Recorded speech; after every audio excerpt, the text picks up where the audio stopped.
coming back into the center just by taking a few nice soft breaths into your body.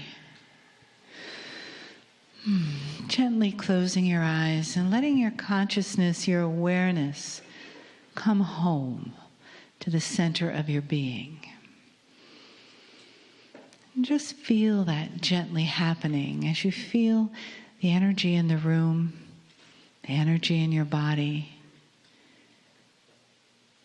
and the beautiful energetic blessing of the entourage of Cryon that has been here all day and will be here and surrounds us in a beautiful frequency of love, hugs us with those arms that extend from beyond the veil,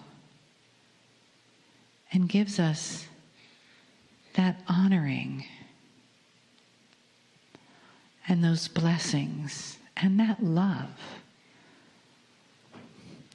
The love that we are, the love that we come to feel, come to know, come here to understand more deeply. And we do that together in this family of light.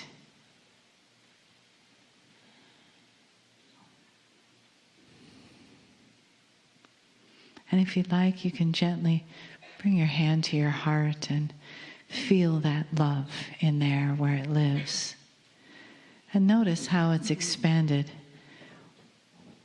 today as we've played together, as we've learned together. Notice how the family around you sends those waves back and forth, encircling us all in that beautiful spiral of love and light, and continuing honoring openness and awareness. Greetings, dear ones. I'm Cryon of Magnetic Service.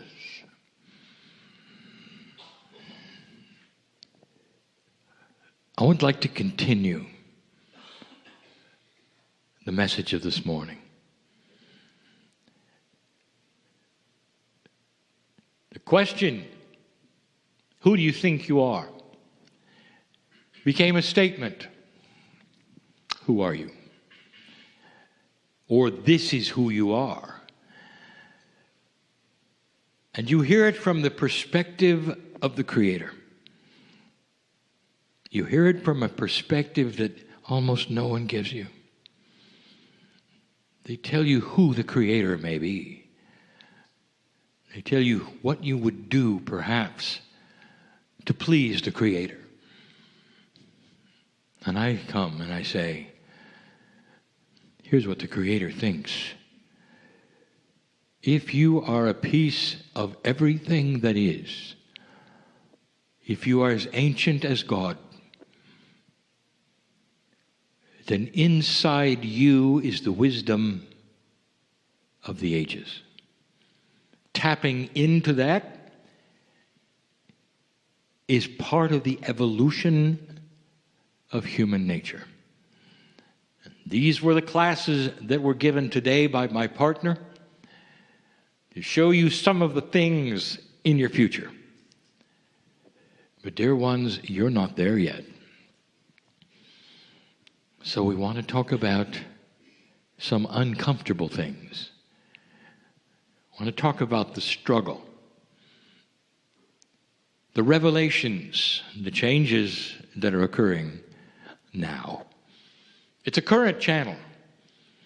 It's not about the past. It's not about the future. It truly is about how conditions are. We'll give you some insights, perhaps, during the channel.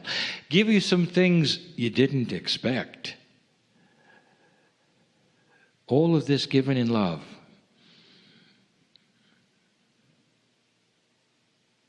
If you'll then review with me some of the things I gave you some time ago, and you'll compare today what's going on, I would like to tie the two together.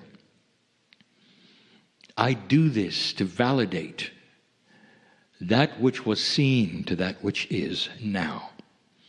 So you will understand there may be credibility when I tell you what the future may bring.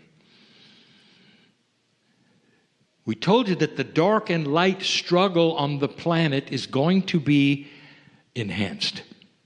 The struggle is going to be enhanced. When you turn on the light in a dark place, it starts to reveal all manner of things you never saw before, especially if it has been dark for a very, very long time. Dear ones, we use the metaphor of dark and light for low and higher consciousness. A higher consciousness is one that sees above the things that a low consciousness would wallow within, where integrity is high, and where the goal is far higher than anything that ever has been. Benevolence, compassion, solution, harmony. That is high consciousness. And it represents a consciousness of a human being who will see that in every aspect of their life. Do no harm. Have a benevolence that would say all solutions must have win-win in the discussion. That hasn't happened yet, but that's where it's going. And to go there, certain things have to change. When the shift occurred, we told you it would be a full year of recalibration before most of you could then come out of it and actually start working with the puzzle. And the puzzle is you've got more light than you think. And it's only a puzzle because the habits that you carry into the light are habits that you learned in the dark. So low consciousness is where you've lived and survived. It's also helped to give you self-worth issues, for you knew you were a high consciousness person in a low consciousness world. Suddenly, we are telling you that the world is starting to change and that the higher consciousness will eventually win, but in the process, there will be struggle. And the struggle will not necessarily be yours. It's going to be with the rest who have always been in the dark and have no idea that the light has come on. We told you to be wary and aware that darkness or low consciousness is going to be very aware of more light and will band together to frighten you. We told you about an army. You saw it. You've never had an army like this. A physical army of the dark. Without borders. Imagine, the only thing the army was really together in was the promotion of fear. Keep it the way it was. Make the struggle the way it used to be. That army has come. We warned you about it. They don't even have a common language. They don't have that which is a country with any borders. They'll take whatever they can and exist and spread. We also told you they would be defeated. Today, the news. You will say, well, we've almost done it. We've almost defeated them. That's what you think in 3D. Because darkness is struggling. And they're not going to give up easy. And they're simply going to go to other ways and other places to do what they're going to do. The struggle is still here. Watch for things to pop up that will obviously be them in another form. They want to return this planet to a low consciousness overall planet without light starting to come, without evolution, without harmony and benevolence. They want to keep you in an old energy so that they can control you. And that comes with the wealth and the greed and the control that also accompanies low consciousness. You're starting to see it. What happens when you turn the light on in a dark place? We also told you a phrase that we have used. No more fence sitting. We gave another phrase that said when everybody can talk to everybody, there can be no more secrets. That was given over a decade ago. What's happening today? Well, the first thing that you would have is the disillusion of an old boys club that keeps secrets. Have you seen it yet? What happens is, without secrets, the ones who are doing things out of integrity will start to show. And it's universal. It's not just in show business. It's not just in politics. It's everywhere. And they start to fall, the heroes, the comedians, the ones that you turn to for fun and laughter, the ones for wisdom and lawmaking. And they're starting to show themselves. Now, what you should know is that they've always been that way. So why now would you see so many being exposed? Dear ones, this is proof that there is a light on this planet that is beginning to evolve. A light that is taking the wind out of the sails of conspiracy. Those who would keep quiet on these things are no longer keeping quiet. And against all odds, almost all of those who have taken their power to reveal it are women. This is different. For in an old consciousness, the woman would never do this. She was not in charge. She was not powerful. She did not have the wherewithal to be heard. And even if she was, there was a surrounding club that would say, "Not today, honey. Not today." Well, here you are today. And it's time. Do you see the workings of light? Do you see how integrity is starting to hold up and to change? You will say, "Yes, but it's not changing everywhere." You are so impatient. When it does, you will know it by the ones who fall the hardest. Dear ones, we told you of these things, and now they're here. There's more. I want to teach you about fear. This is the weapon of dark consciousness.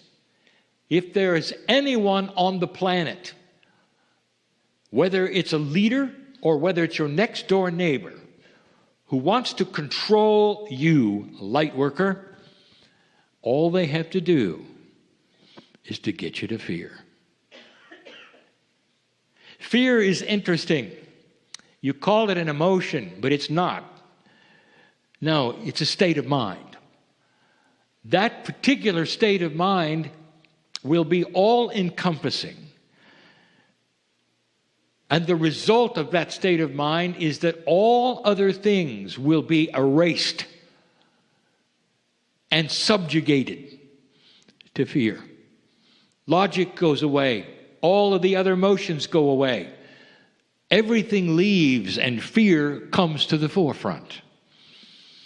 I'll give you some examples if you don't believe it. Because this is the weapon of the dark side of life. If they can get you to fear, they've got you. The mother gets the phone call in the middle of the night. Her teenage boy has not come home. She's worried. The voice at the other end says, "This is the police department." And everything from then on, she can't remember. It hits her in the stomach. What's happening next? What are the next words? What are they going to be? The fear of every mother. What are the next words? What are they going to be? And if she's not careful, that feeling in the pit of her stomach within 3 seconds will be in her brain. And she'll be unable to tell the police department her address, her phone number, or maybe not even her name. Because fear has taken over. And then the next words come. Well, we passed by a bar and your son had had too many beers. So we wouldn't let him drive home. We decided to take him home. We'll be there in about 10 minutes. And then it's okay. You see what I'm saying? You got 3 seconds between the point of origin to the point where it takes over. I'll give you a scenario. It's not that unusual today. You're flying in an airplane, and suddenly it hits one of these unusual void pockets of pressure. And the airliner drops 1,000 feet instantly. All of the carts between the aisles go to the ceiling. There are people who are screaming. There are those who are wetting their pants. Raw fear, raw, in its very rawest form. Something is horribly wrong, everybody's going to die. That's what you think. Of course, at the lower altitude, you level out. You find out who's injured, pick up the pieces, land as soon as you can. It's happened over and over. And you're fine. Now, let me ask you a question. While you're falling 1,000 feet, let's interview some of these people. Here's Sally over here. Sally, what are you going to make for dinner tonight? Joe, what is your favorite movie? And that simply isn't possible because they're in fear. Raw, consuming fear. Everything else has gone out the window in preferences, who they are, what's happening next. It has taken over completely and totally. My partner tells the story in one of his books. It was no accident that I had him on the plane, because there was a propensity, a potential for an engine to fail. And it did. And on the plane where he was with his computer open and working on a channel, the starboard engine at night caught on fire. It creates a stream of fire that is 4 times as long as the airliner. They're going very fast. Fire blows away very well. The people on the starboard side had the color drained out of them as they realized the point they were at of the potential of an exploding engine. What happened next, I want to tell you. My partner did not join the fear. This was his test. He knew very well that it wasn't his time. That was intuitive. It wasn't. The pilot instantly stopped the fire, pulled the bottles, as they say, and the engine was cold. But because now you were on one engine, you were required to land immediately, and they did. In those moments of terror, on the airplane, my partner watched what took place. He saw that most of the people lost all sense of anything but fear.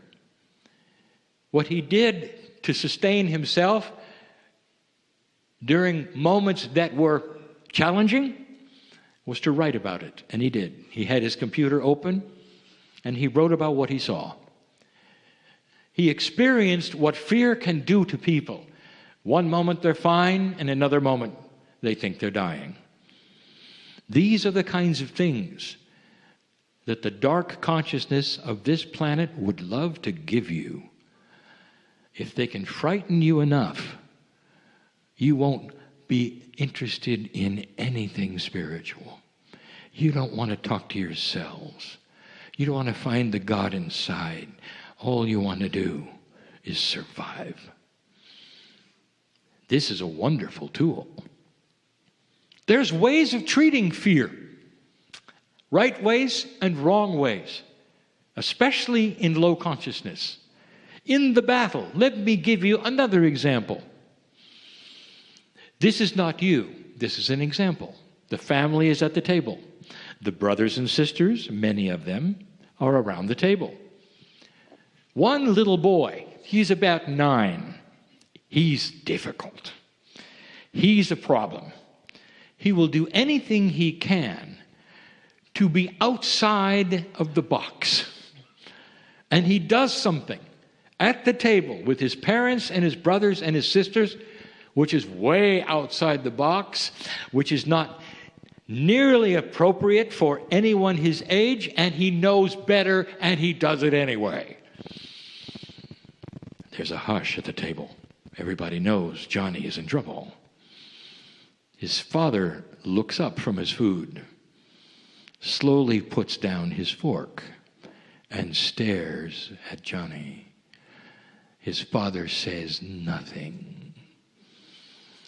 And Johnny leaves the table and goes to his room because he knows what's coming.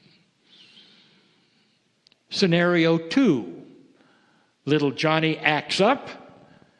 There's a hush at the table, and his father explodes. He yells. There's obscenities. He even stands on his chair and throws food.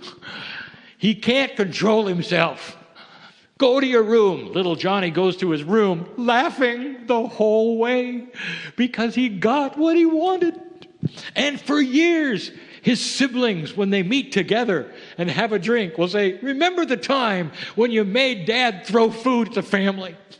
And they'll all have a good laugh. Now, the reason I tell you about this is because of what's happening right now with North Korea. Dear ones, this is not a prophecy. This is a lesson in fear. The leader of North Korea needs to impress. That's all he's about. His people must love him and see that he can stand up to the Father, which just happens to be the United States. And so he threatens. He comes close. Everything he does is to get a reaction. And he gets a reaction. In fact, there are those in the United States, when he makes a statement, that might even throw food. He gets what he wants. Every single time he'll launch a test, he gets what he wants. Flies in the face of the giant, the authority, and his people go, wow, this is really a leader.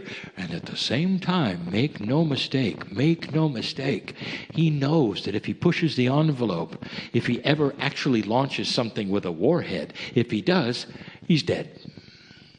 Everything stops. His regime stops. He doesn't create a war. He creates an event, probably about 15 minutes worth.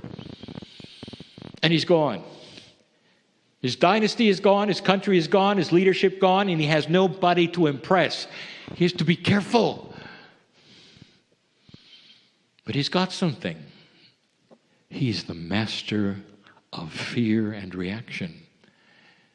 If he does this long enough, and he can develop his weapons to a higher point, and he just holds off and he rides the line, every single time he gets close, the United States will jump up and down and throw food.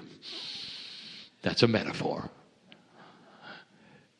If he does it long enough, and his weapons get good enough, and he can prove, he can then get concessions. The United States has done that before. If you get too strong, you get concessions. Then his people will go, you slayed the giant. They came to their knees and gave you things. What a leader. By the way, this is in his mind. If you want to know the real things that the beautiful souls in North Korea feel, it's fear. They may not be informed on who you are, but they know what you can do.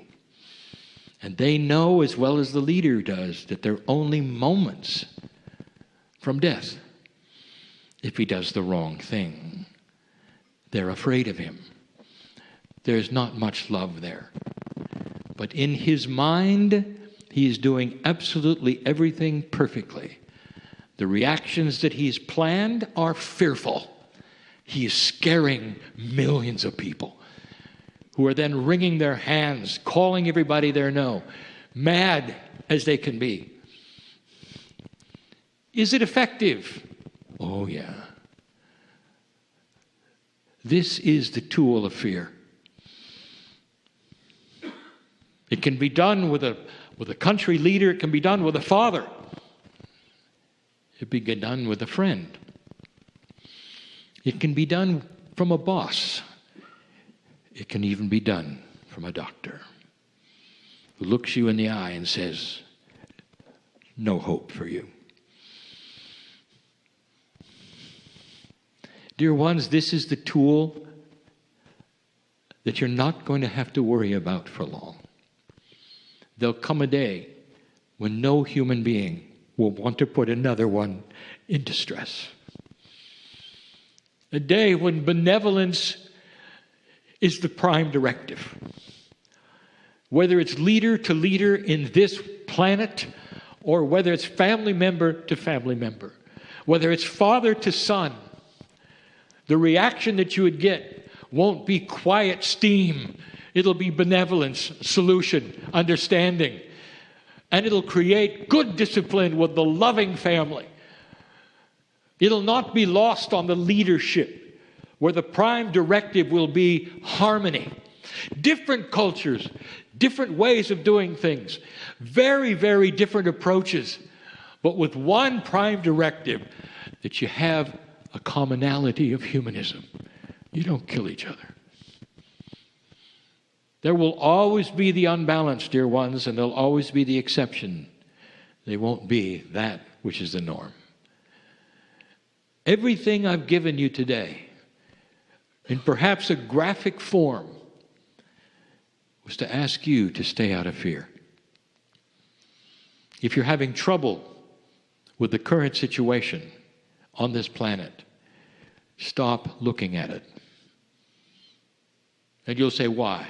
Cryon has just told us not to be knowledgeable about our own business on this planet. I will tell you this, dear ones, if it makes you afraid, stop it. If you have the ability to see it for what it is, recognizing, oh yes, there are potentials that you haven't seen. What if he makes a mistake? What if he oversteps his bounds? What if?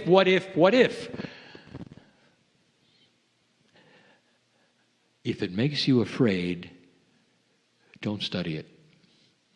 If it keeps you informed without fear, then that is a maturity that you can have. Do you understand the difference? If there's someone at work who tries to intimidate you and make you afraid of them, learn the 3-second rule. It's going to start here in the stomach, in the gut. And before it gets there to the brain that says, I'm going to lose my job. What you do is you think of the benevolence, and you think, here is a man or a woman having a bad day. Here is a man or a woman who is unbalanced. I'm not going to be part of the unbalance. I'm going to project benevolence to them. I'm not going to come back at them. I'm not going to look like a hurt puppy. I'm not going to react in a way they expect. It will be in benevolence. It will be in love. They won't get a reaction, and I'm not going to throw food. That's a metaphor, in case you just tuned into the channel. Do you see where I'm going with this? Light worker, learn about the tool of fear and how to combat it. And if you have to bring that higher self instantly in, do it. If you have to be at a soul level, if you have to flip into meditation, whatever it takes, the 3-second rule. You hear about something that will frighten others, and you sit there and you say, not today, not for me. That's what I gave my partner when the airliner engine caught on fire. Not me, not today. And his reasoning was this: if we land and there's a problem, I have got to be succinct because I'm sitting in an exit row. My partner is one of the few who actually listens to those who tell him about what to do. If he became fearful, he wouldn't remember a thing. He wouldn't be able to help anybody out the door. That's how he thinks. And in that, responsibility voided fear. What's your responsibility to light? And I'll tell you what it is. Know all about fear. Know how it works. Feel it if you have to. Again, so you know how to avoid it.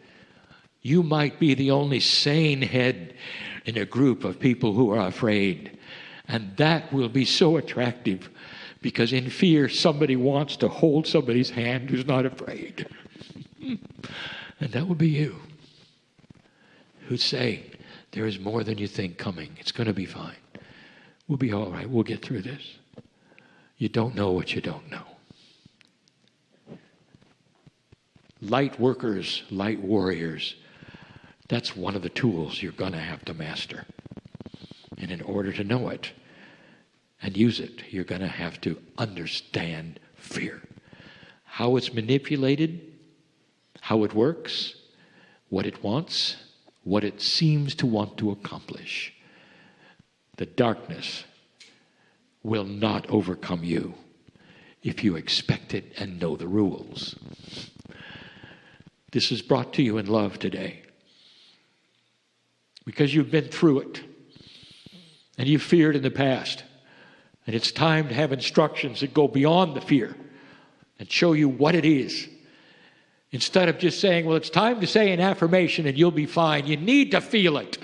You need to know the 3-second rule. You need how to manipulate it. You need some kind of tool that you will have within your innate that keeps you maybe sick to your stomach, but not sick in your brain or your consciousness, where your consciousness remains tight with the light of the love of God. That's enough for now. I want you to leave this place differently than you came. I want you to know that you are a warrior of the light. Light follows you. Light wants to be with you. Benevolence follows you. Harmony follows you. If you haven't felt it, maybe it's time that you drop the barriers. Take the hand of the higher self and say, show me, I'm ready.